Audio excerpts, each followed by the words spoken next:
Tea time కు స్వాగతం. నిన్న రేవంత్ రెడ్డి గారు మొత్తానికి మొత్తం కుండని బదలు కొట్టేసిందని చెప్పుకోవచ్చు. మొత్తం మీద బీఆర్ఎస్ వాళ్ళని అక్కడ బీజేపీ వాళ్ళని ఒకే దెబ్బతో ఖతం పట్టించింది నిన్న. అయినా ప్రతిపక్షాలు గగ్గోలు పెడుతున్నాయి బాగానే. మొత్తం మీద మూసీ నది మీద పెద్ద రచనే జరుగుతుందని చెప్పుకోవచ్చు. హైదరాబాద్ రంగారెడ్డి జిల్లాలో ఉన్నటువంటి కలెక్టర్లు ఎవరైతే మూసీ పక్కన ఉన్నటువంటి మూసీ బాధితులు ఎవరైతే ఉన్నారో వాళ్ళు ఇమీడియట్లీ ఇక్కడ నుంచి ఇండ్లని ఖాళీ చేస్తే 5,000 రూపాయలు నజరనగా ప్రకటించారు. ముసుగు రాజకీయాలొద్దు, కేటీఆర్ హరీష్ మూసీని అడ్డు పెట్టుకొని ఎన్నాళ్ళు గడుపుతారు, ఫామ్ హౌస్లను కాపాడుకునేందుకే బారాస ఆందోళనలు. మొత్తం మీద వాళ్ళకున్నటువంటి ఫామ్ హౌస్లు కాపాడుకోవడానికే 100% వీళ్ళు గాయగత్తర చేస్తున్నారు. గతంలో కేటీఆరే నిర్దాక్షిణ్యంగా తీసేసేయాలి, అక్రమ కట్టడాలు ఏవైతే ఉన్నాయో వాటిని నిర్దాక్షిణ్యంగా తీసేయాలని అదే నోటితో చెప్పిండు. ఇప్పుడేమో మొత్తం గాయగత్తర చేసినట్టు కేటీఆర్, హరీష్, ఆ తర్వాత ఈటల రాజేందర్ వీళ్ళందరూ మొత్తం గాయగత్తర చేస్తున్నారు. ఆ పార్టీకి రూపాయలు 1,500 కోట్లు ఉన్నాయి, 500 కోట్లు పేదలకు ఇవ్వచ్చుగా. నిజంగా బీఆర్ఎస్ పార్టీ దగ్గర పార్టీ అకౌంట్ లో 1,500 కోట్ల రూపాయలు ఉన్నాయి. ఆపదలు ఉన్నప్పుడు, వరదలు వచ్చినప్పుడు వరద సాయంలో కూడా కాకజేయలేదు. ఇప్పుడన్నా కనీసం వీళ్ళకు కూడా ఖర్చు చేయండి అంటూ రేవంత్ రెడ్డి గారు బహిరంగంగానే చెప్పిండు.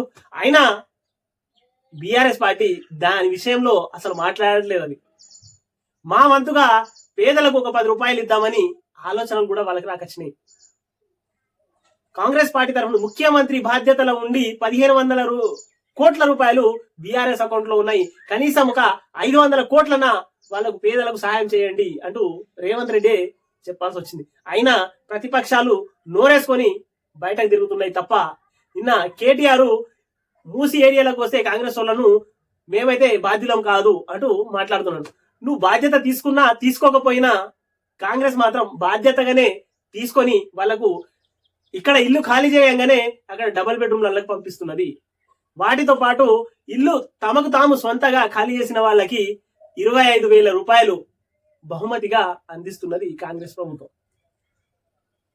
ఈటెల ప్రధాని వద్దకు వెళ్లి రూపాయలు 25,000 కోట్లు అడుగుదాం పదండి. మొత్తం మీద ఈటల రాజేందర్ కూడా ఒక మల్కం అరుచుకున్నాడు. మొత్తం మీద మొన్న వరదల సహాయం కింద 416 కోట్ల రూపాయలు ఇచ్చిర్రు. వీళ్ళు అడిగిన దానికి వాళ్ళు ఇచ్చిన దానికి అసలు పొంతనే లేదు. మొత్తం మీద వీళ్ళు అడిగింది 10,000 కోట్లు, వాళ్ళు ఇచ్చింది కేవలం 416 కోట్లు మాత్రమే. కేంద్రం ఏదో ఇచ్చినమా అంటే ఇచ్చింది అన్నట్టు చేతులు దుక్కున్నది. కానీ కేంద్రం నుంచి వరదలు చూడడానికి మాత్రం మంత్రులు పర్యటనకి ఇక్కడికి వచ్చిర్రు. వచ్చినప్పుడు కేంద్రం ఇస్తదేమో అని ఇక్కడ ఉన్నటువంటి కాంగ్రెస్ ప్రభుత్వం అనుకున్నది. కానీ ఎట్టకెళ్లకు మళ్ళా తెడ్డే చూపించారని చెప్పుకోవచ్చు. మొత్తం మీద 10,000 కోట్లు అడిగితే 416 కోట్లు ఇచ్చింది. అది ఏ లెక్కకి కాకుండా ఎక్కడికి కాకుండా ఇచ్చింది. అయితే ఈటల రాజేందర్ మోదీ దగ్గరికి వెళ్ళి అడుగుదాం పదండి అంటూ నిన్న రేవంత్ రెడ్డి గారు చెప్పడం జరిగింది.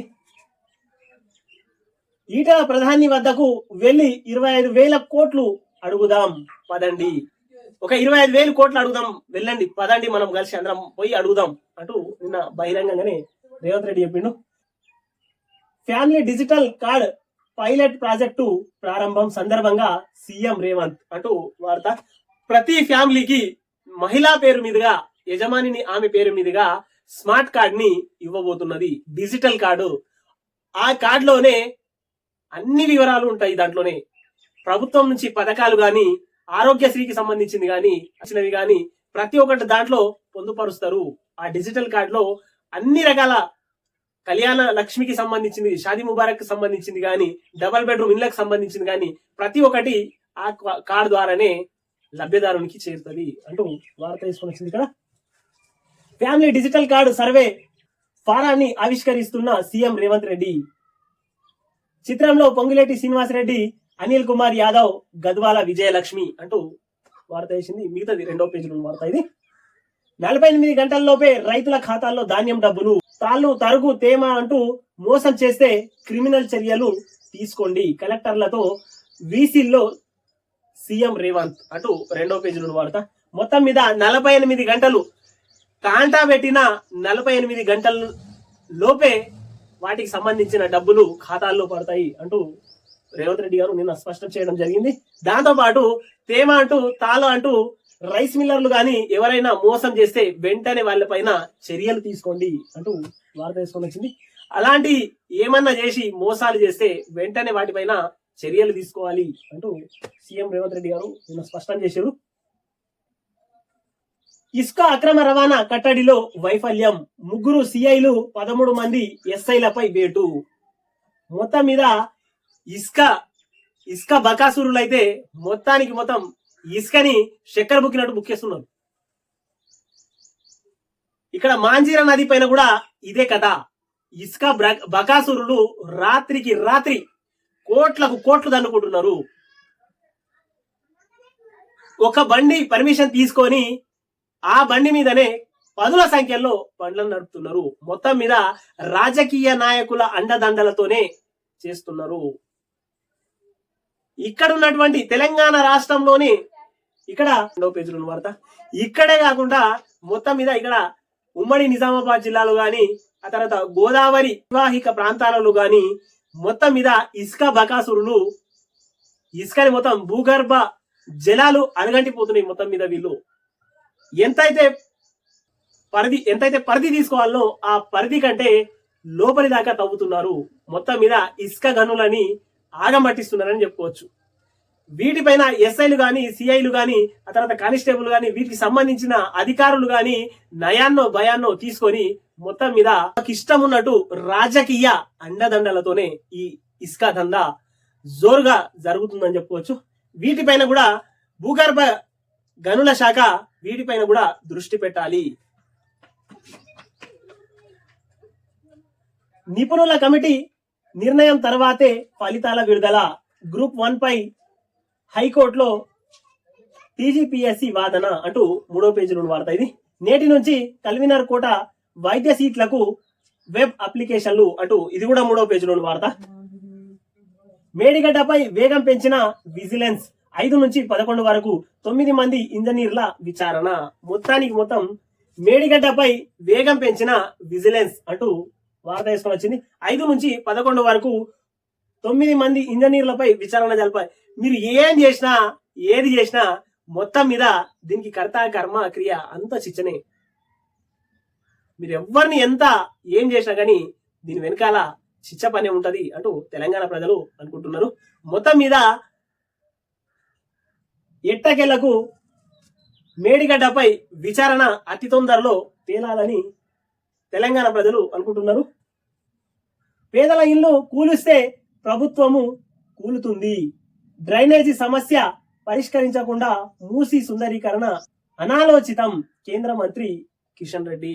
మొత్తం మీద కిషన్ రెడ్డి ఏమంటున్నారంటే మూసి నదిని అట్లనే ఉన్నా పర్వాలేదు, డ్రైనేజీల విషయం కూడా ఒకసారి చర్చించండి, వాటిని కూడా చాలా స్పష్టంగా క్షుణ్ణంగా చూడండి అంటూ కిషన్ రెడ్డి గారు చెప్తున్నారు. కిషన్ రెడ్డి గారు మొత్తం మీద ఏళ్లకేళ్లుగా ఆ మూసి దగ్గరికి వెళ్తే ఒక 1/2 కిలోమీటర్ ముందు ఉండగానే కంపు వాసంతో భరించలేకపోతున్నాం అంటూ హైదరాబాద్ పబ్లిక్ మీరు కూడా హైదరాబాద్ లో ఉంటారు కదా సార్, ఒకసారి ఆ మూసి నది పక్క నుంచి చూడండి. రాత్రి 6 అయితే దోమలు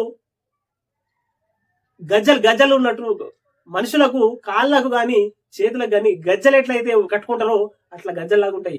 6 దాటితే చాలు ఆ ఎంజీబీఎస్ బస్ స్టాండ్ పరిధిలో అక్కడ విపరీతమైనటువంటి దోమల బెడద. ఆ మూసి మురికిల నుంచి వచ్చే దోమలు రకరకాల వ్యాధులతోని, సీజనల్ వ్యాధులు కాకుండా రకరకాల వ్యాధులతోని జనాలు అతలాకుతలమవుతున్నారు. మొత్తం మీద కాంగ్రెస్ ప్రభుత్వం కాగా 10 ఏళ్లు మూసి నదిని కొబ్బరి నీళ్ళ లెక్క పారిస్తా హుసేన్ సాగర్ లో కొబ్బరి నీళ్లు ఉంటాయి, అవి తీసుకొని తాగొచ్చు అని అన్నాడు. కాక పోయాడ ఫామ్ హౌస్ లో కూర్చున్నాడు. కేవలం కాక అప్పుడు తుపాకి రామన్న మాటలు మాట్లాడి పోయిండిగా.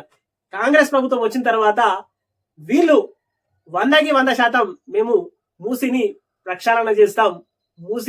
మూసి పరివాహక ప్రాంతాల్లో ఉన్నటువంటి పేద ప్రజలని ఇక్కడి నుంచి ఖాళీ చేయించి మూసిని సుందరీకరిస్తాం అనంటే గడికొక రకంగా వీళ్ళకు అడ్డుపడుతున్నారు. మొత్తం మీద మోదీ గారు గుజరాత్ లోని అహ్మదాబాద్ సబర్మతి నదిని కట్టుకోవచ్చు కానీ హైదరాబాద్ లో మూసీ నదిని కట్టుకోవద్దా అటు నిన్న సీఎం రేవంత్ రెడ్డి గారు చాలా స్పష్టంగా అడిగారు. అయినా మీరు సపోర్ట్ చేయకుండా మీకు నచ్చినట్టు మీ ఇష్టం ఉన్నట్టు మీరు మాట్లాడి ప్రజల్లో చులకనవుతున్నారు. ఇక్కడ ప్రతిపక్షాలు కానీ తర్వాత కేటీఆర్, హరీష్ రావు, ఈటల రాజేందర్ వారితో పాటు మీరు కూడా కిషన్ రెడ్డి కూడా దీంట్లోనే జమ అవుతున్నారు. మొత్తం మీద ప్రభుత్వం ఒక పనిని చేస్తున్నప్పుడు దానికి సహాయ సహకారాలు అందించాలి, సూచనలు ఇవ్వాలి.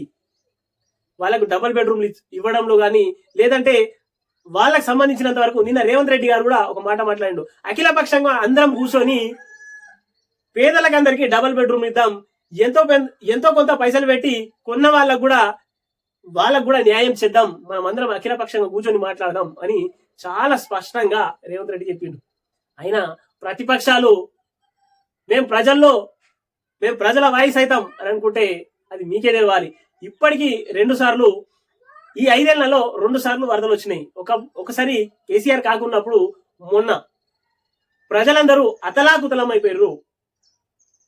ఇప్పుడు చేస్తున్నటువంటి ఏదైతే హైదరాబాద్ లో హైడ్రా అని పెట్టిన దానికి ప్రజల నుంచి విశేష స్పందన వస్తుంది. ప్రతిపక్షాలు ఓర్వలేక తమ గలాన్ని గగ్గోలు పెడుతున్నారు అంటూ తెలంగాణ ప్రజలు అనుకుంటున్నారు. మొత్తం మీద కిషన్ రెడ్డి గారు కూడా కేంద్రం నుంచి నరేంద్ర మోదీ దగ్గర నుంచి వరద సహాయం కింద గాని ఆ తర్వాత మూసికి సంబంధించినంత వరకు ఏమైనా కేంద్ర బడ్జెట్ ని పట్టుకొస్తే తెలంగాణ రాష్ట్రానికి ఇక్కడ ఉపయోగపడుతుంది.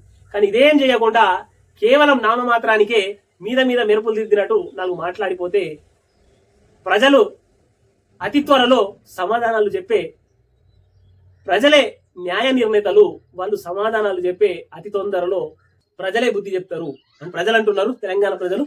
మొత్తం మీద కేఎన్ఎన్ టీవీని సబ్స్క్రైబ్ చేయండి, షేర్ చేయండి, కామెంట్లు పెట్టండి. దయచేసి ప్రజలారా లైక్ చేసి ఫాలో అవ్వండి. మొత్తం మీద కేఎన్ఎన్ టీవీని సబ్స్క్రైబ్ చేయండి. దయచేసి వార్తలు తప్పుగా ఉంటే తప్పు కామెంట్లు పెట్టండి, వార్తలు కరెక్ట్ గా ఉంటే 10 మందికి షేర్ చేయండి. దయచేసి ప్రజలారా తప్పకుండా కామెంట్లు మాత్రం పెట్టండి.